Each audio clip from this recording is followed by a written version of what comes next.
कक्षा 8 हिंदी। अगले पीरियड में दिया गया गृह कार्य हम देखेंगे। आप मेरे साथ आपकी स्वाख खोलिए और गृह कार्य को देखें।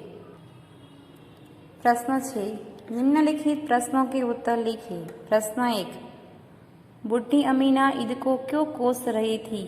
उत्तर, बूढ़ी अमीना बहुत दुखी थी। एक ही वर्ष में उसका जवान बेटा और बहू दोनों चल बसे थे। अब सिर्फ छोटा पोता हामिद ही बचा था। हामिद के पास न जूते थे न ढंग के कपड़े। ईद के दिन भी अमीना के घर अनाज का दाना नहीं था।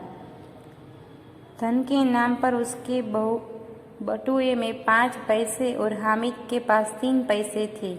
इसी बदहाली के कारण अमीना ईद के दिन निराशा में डूबी हुई थी और ईद को कोस रही थी। प्रश्न 2, हामिद मेले में जाने लगा तो अमीना उसके लिए क्यों चिंतित थी? गांव के दूसरे लड़के अपने अपने बाप के साथ मेले में जा रहे थे। हामिद के तो माँ बाप मर चुके थे। अमीना उसे अकेले कैसे भेजती? उसे डर था कि कहीं भीड़ में हामिद खो न जाए। 3 कोस का सफ़र था और हामिद के पाँवों में जूते भी नहीं थे। अमीना को लगा कि हामिद जाएगा तो उसके पाँव में छाले बढ़ जाएंगे। इन्हीं कारणों से हामिद मेले में जाने लगा तो उसके लिए अमीना चिंतित थी। प्रश्न 3, ईदगाह के मार्ग का वर्णन कीजिए। गांव से निकलकर लोग ईदगाह की ओर जा रहे थे। कभी सब बच्चे दौड़कर आगे निकल जाते, फिर किसी पेड़ के नीचे खड़े होकर साथ वालों का इंतजार करते थे।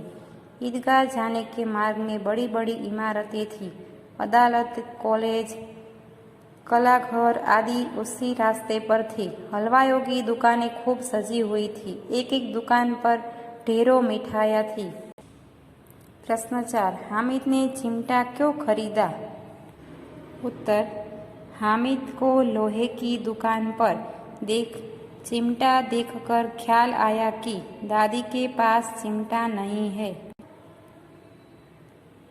तवे से रोटियां उतारते समय उसकी उंगलियां जल जाती है। चिमटा ले जाने पर वे जरूर प्रसन्न होगी।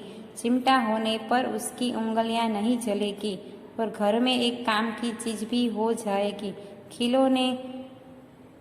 खिलौने और मिठाइयाँ खरीदने में तो पैसों की बर्बादी ही है।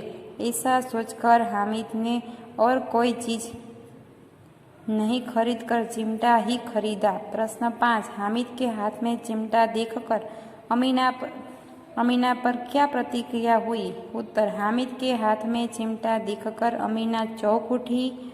उसकी समझ में नहीं आया कि इतने बड़े मेले में हामिद को और कोई चीज़ नहीं मिली जो ये चिमटा उठा लाया।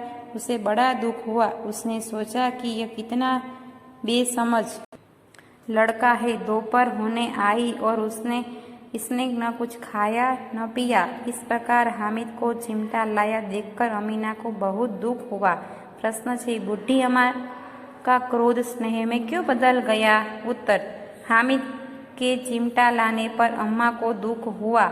उसे हामिद की नासमझी पर क्रोध भी आया। हामिद ने दादी से कहा कि रोटियां पकाते समय तुम्हारी उंगलियां जल जाती थी, इसलिए मैं चिमटा लाया हूँ। यह सुनकर बूढ़ी अम्मा का क्रोध स्नेह में बदल गया। हामिद के त्याग, सद्भाव और विवेक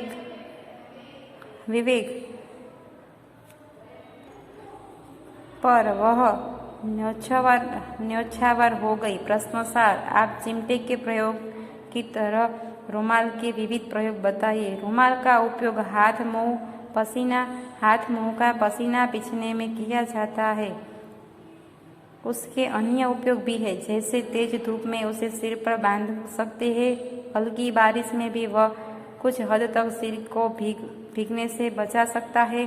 थैली नहीं तो वह साग सब्जी आदि बांधने के काम आ सकता है। रुमाल से जादू के कुछ प्रयोग भी किए जाते हैं। प्रश्न 8, इस कहानी का शीर्षक ईदगाह ही क्यों रखा गया है? उत्तर, ईद की नमाज पढ़ने के लिए गांव के लोग ईदगाह जाने की तैयारी करते हैं। ईदगाह जाने का सबसे अधिक उत्साह लड़कों में है, हामिद उन्हीं में से एक है। ईदगाह में नमाजियों का भातृभाव ही देखते ही बनता है। नमाज के बाद लड़के ईदगाह के मेले में जाते हैं। मेले में बालकों की विविध मनोवृत्तियों के दर्शन होते ही प्रकट होती है। इस प्रकार कहानी की मुख्य प्रवृत्तियों का केंद्र ईदगाह होने से इस कहानी का शीर्षक ईदगाह रखा गया है। प्रश्न 7, निम्नलिखित मुहावरों के अर्थ लिखकर वाक्य में प्रयोग कीजिए। 1. दिल कचोटना, दिल में दुख होना। वाक्य, बेटे की बुरी हालत देखकर माँ का दिल कचोट रहा है। 2. बेड़ा पार लगाना, संकट से बचाना। वाक्य, भगवान ही गरीबों का बेड़ा पार लगाता है। 3. आंख उठाकर न देखना, उपेक्षा करना, बिल्कुल न देखना। वाक्य, सेठ जी ने पुराने नौकर की ओर आंख उठाकर भी नहीं देखा। 4. बाल बांका न होना, जरा भी नुकसान न होना। डाकुओं ने गोलियां चलाई थी पर किसी का बाल बांका न हुआ। 5. रंग जमाना, प्रभावित करना। देखते ही देखते सुरेश चतुर्वेदी ने अपना कविता पाठ से श्रोताओं पर रंग जमाया। 6. माटी का चोला, माटी से मिलना, मर जाना, नष्ट हो जाना। एक दिन मनुष्य का माटी का चोला माटी में मिल जाता है। 7. छाती पीट लेना, दुख प्रकट करना। वाक्य, बेटा गुस्से में आकर चला गया तो माँ ने छाती पीट ली। 8. दिल चोरना, बहुत दुख पहुँचना, दिल चीरना, बहुत दुख पहुँचना। वाक्य, बेटे की बुरी करतूतों ने माँ का दिल चीर लिया। निम्नलिखित शब्दों के समानार्थी शब्द लिखिए। ठंडा, शीतल, खुश, प्रसन्न, दीन, गरीब, प्राचीन, पुराना, प्रेम, स्नेह, अंधेरा, अंधकार।